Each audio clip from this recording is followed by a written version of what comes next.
शिल्पा महल के बाहर बगीचे में गड्ढा खोद रही होती है और ये सब कुछ उसकी जेठानी अपने कमरे की बालकनी से देख गुस्से में शिल्पा के पास जाती है। ये क्या हालत बना रखी है तुमने, और महल के बाहर गंदगी कूड़ा कबाड़ा करना जरूरी है क्या? दीदी ऐसा क्यों बोल रही हो? मैं कोई गंदगी थोड़ी ना कर रही हूँ। हमारे महल जैसे घर के सामने गार्डन एरिया है, पर यहाँ एक भी फूल और सब्जी के पौधे नहीं थे। मैं तो बस यहाँ फूल और सब्जी उगा रही हूँ। और वैसे भी मुझे सब्जी और फूलों से बात करना बहुत पसंद है। मैं अपने मायके में भी अक्सर खाली समय में सब्जी और फूलों की खेती ही करती थी।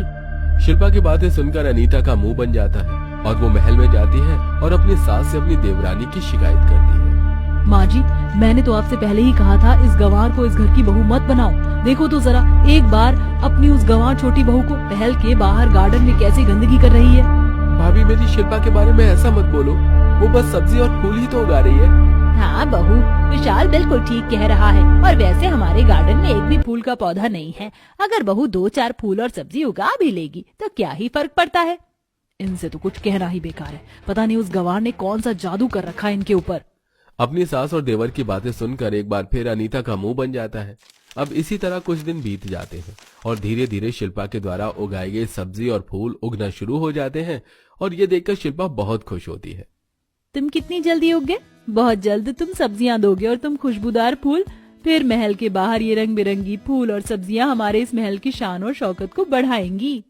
इस तरह शिल्पा अपने खाली समय में अपने पेड़ पौधों को पानी देती, खाद देती और उनसे काफी समय तक बातें करती। और ये सब देखकर अनीता अंदर ही अंदर उससे जलती है।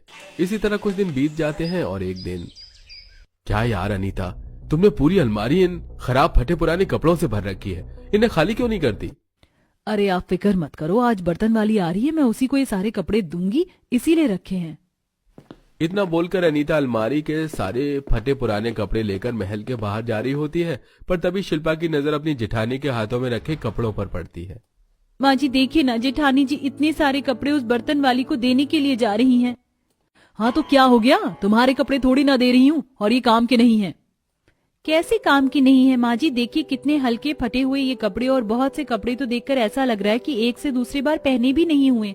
मुझे तो सिलाई का काम आता है दीदी, आप ये कपड़े मुझे दे दो। जो नहीं फटे हैं मैं वो कपड़े गरीबों को दे दूंगी और जो फटे हैं उनको सिलकर जरूरतमंदों को।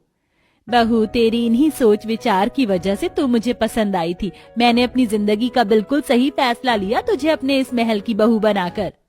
इतना बोलकर शिल्पा अपनी जेठानी के हाथ से वो सारे कपड़े ले लेती है और कमरे में बैठकर सिलाई करती है।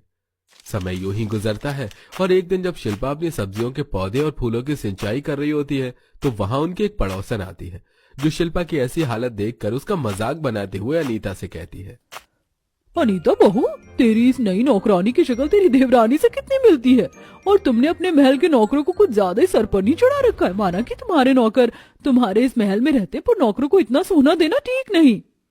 आंटी जी, हमारे कपड़े और चेहरे पर थोड़ी सी मिट्टी क्या लग गई? आपने तो हमें नौकर ही बना दिया। हम नौकर नहीं, इस घर की छोटी बहू हैं, और यहाँ हम अपनी सब्जी और फूलों को पानी ही तो दे रहे हैं।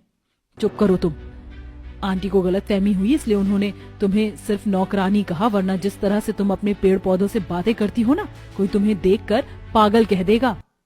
बहू, तुम्हारी जेठानी बिल्कुल सही कह रही है। अपनी इज्जत का ना सही, पर एक बार अपने महल को देख लो और थोड़ी बहू वाले गुड़ ले आओ अपने अंदर। वैसे बड़ी बहू, तुम्हारी सास कहाँ है? जरा उनको बुलाना। मैं यहाँ तुम्हें इनविटेशन कार्ड देने के लिए आई हूँ। मोहल्ले में एक पार्टी रखी जा रही है और कपड़ों का थीम है यूनिक ड्रेस। इस पार्टी में हर तरह के कपड़े पहनकर आ सकती हो तुम, जैसे एक्ट्रेस पहनती है, पर कुछ डिफरेंट यूनिक होने चाहिए। इनविटेशन कार्ड देखकर अनीता बहुत खुश होती है और रात को अपने पति को बताती है।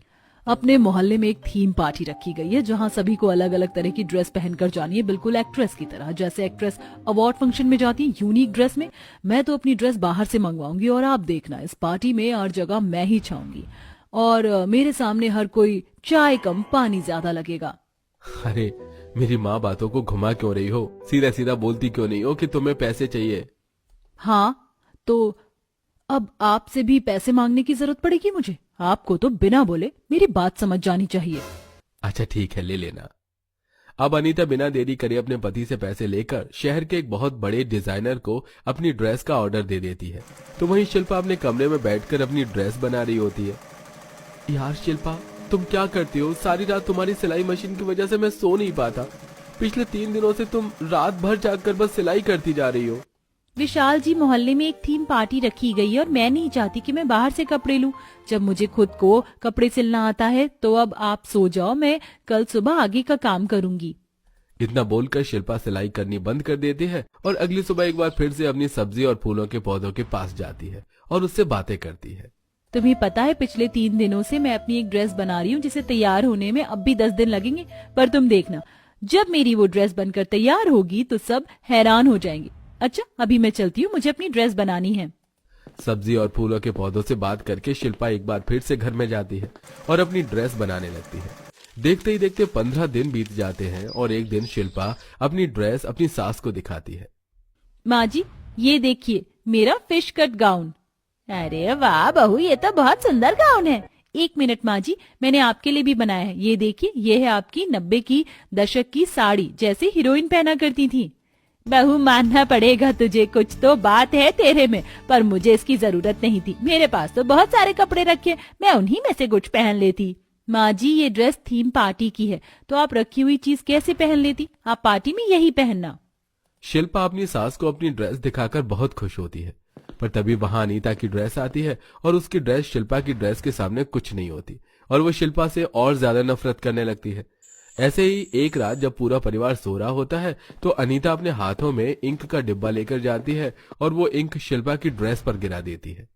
बहुत बन रही थी ना, अब परसों ही पार्टी है, मैं भी देखती हूँ ये पार्टी में क्या पहन कर आती है। मेरे होते हुए लोगों का ध्यान इसकी ड्रेस पर जाए, मुझे बर्दाश्त नहीं है। अनीता शिल्पा की ड्रेस खराब करके सोने के लिए चली जाती है।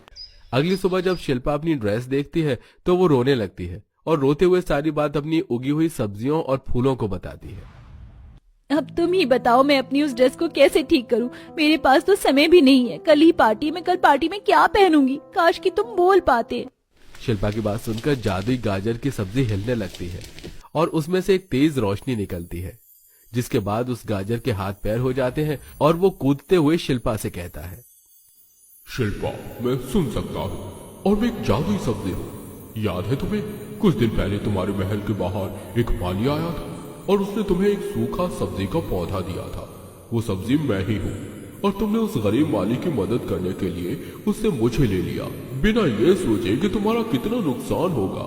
तुमने मेरा इतना ख्याल रखा कि मैं फिर से जिंदा हो गया, इसलिए अब तुम फिक्र मत करो। जैसे तुमने मुझे जीवित किया है, वैसे ही मैं तुम्हें एक ऐसी ड्रेस दूंगा जिसे देखकर सबके होश उड़ जाएंगे।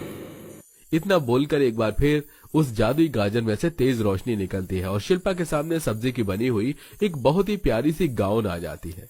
ये गाउन तो सच में बहुत सुंदर है। अगर मैं इसे पार्टी में पहनकर जाऊंगी तो सबकी नजरें सिर्फ मुझ पर होंगी। शुक्रिया मेरी नन्ही जादुई सब्जी।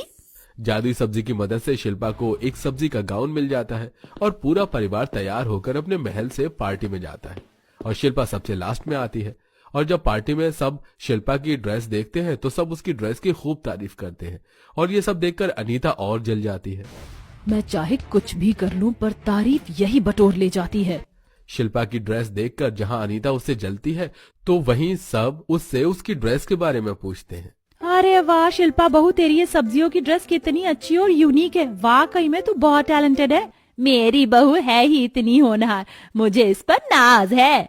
इस तरह सब पूरी पार्टी में शिल्पा की सब्जियों की ड्रेस के बारे में बात करते हैं और उसकी फोटोज लेकर सोशल मीडिया पर पोस्ट करते हैं और देखते ही देखते वो शिल्पा पार्टी की आन बान और शान बनकर सबकी वाहवाही बटोरती है और अनीता मुंह बनाकर वहां से चली जाती है।